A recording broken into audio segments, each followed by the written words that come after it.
السلام عليكم ورحمة الله، أهلا بكم في فيديو جديد يا جماعة ومع جهاز جديد. النهاردة هنتكلم على نقل الإشارة اللي انتوا شايفينه دوت من شركة توب برو. ده نقل الإشارة اللاسلكي. هو عبارة عن جهازين، جهاز اللي هو توب برو تي 2 اللي هو الترانسفير اللي هو بينقل، والقطعة التانية اللي هو بيستقبل اللي هو الريسيف. توب برو ار 1 اللي هو الريسيف اللي في المكان اللي انت عايز تنقل فيه. تمام دوت جهاز من شركة توب برو اوريجينال طبعا، عبارة عن قطعتين زي ما انتم شايفين كده. فهنشوف دلوقتي بإذن الله، هنفتح الصندوق بتاعه وهنشوف المكونات بتاعته والمميزات بتاعته. فهنشوف دلوقتي ادينا اهو دوت اللي هو فتحنا اللي هو الترانسفير اللي هو الناقل اللي بينقل. تمام، فدوت الكتالوج بتاعه زي ما انتم شايفين كده. تمام، فهنشوف دلوقتي المكونات اللي موجودة جوه. ده الكتالوج بتاعه. هنلاقي فيه ادابتر هنا. الادابتر دوت عبارة عن ادابتر 9 فولت. هنشوف دلوقتي البيانات بتاعته. ده ادابتر كهرباء عادي جدا عشان يشغل القطعة اللي هي بتبعت الاشارة، بتنقل الاشارة يعني. تمام، وهنلاقي عندنا هنا القطعة بقى الداخلية اللي هي بتنقل الاشارة. هنشوف الشكل بتاعها دلوقتي. تمام اهي.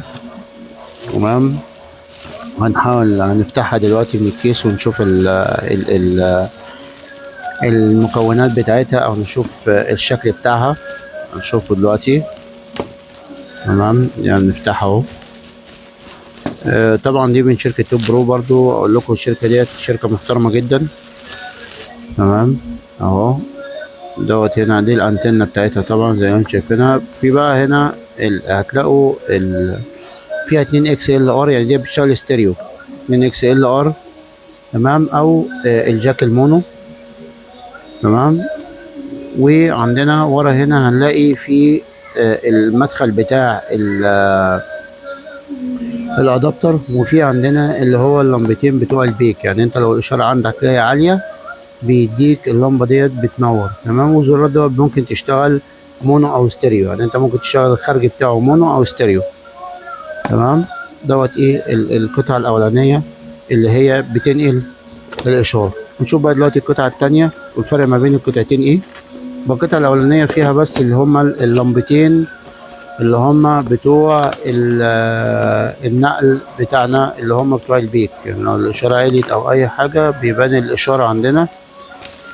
لو في الأحمر خلي بالك إن أنت كده الإشارة اللي طالعة عالية أو بيعمل لها نوع قطع إشارة أو كده. تمام، هنيجي بقى للجزء التاني أهو. هنفتحه أهو.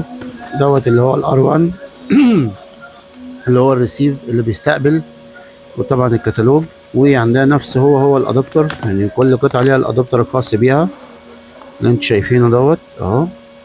الادابتر وبرده 9 فولت هنا.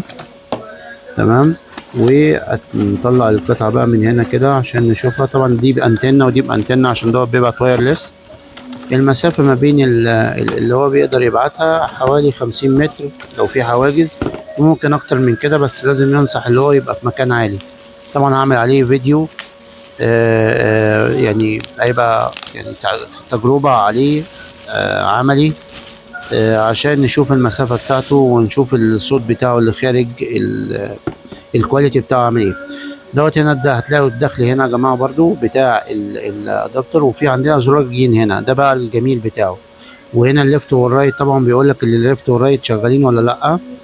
تمام، ففي عندك جيم بتتحكم في الخارج بتاعه، وادي الاكس ال ار اللي هو الخارج، او الجاك المونو ليفت ورايت برضه.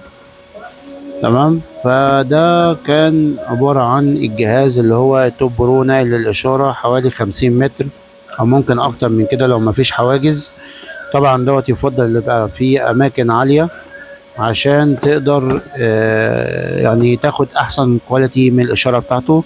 طبعا دوت لو أنت عندك سماعات أكتف، سماعات بباور داخلي أو حاجة، ممكن تبعت لها الإشارة وايرلس. طبعا بتوفر كابلات وبتوفر حاجات كتيرة جدا. وزائد اللي انت بتبقى الادوات اللي مستخدمه عندك قليله جدا. تمام. يعني ممكن انا ابعت لسيستم لاين مثلا متعلق ليفت ورايت، ممكن ابعت له جهاز واحد بدل ما ابعت له سلك شيلد مثلا بتاع الاشاره مسافه ولا الكلام دوت. لا ده ممكن دوت عادي وبيشتغل ليفت ورايت، وبتحكم في الاشاره الخارجه من ال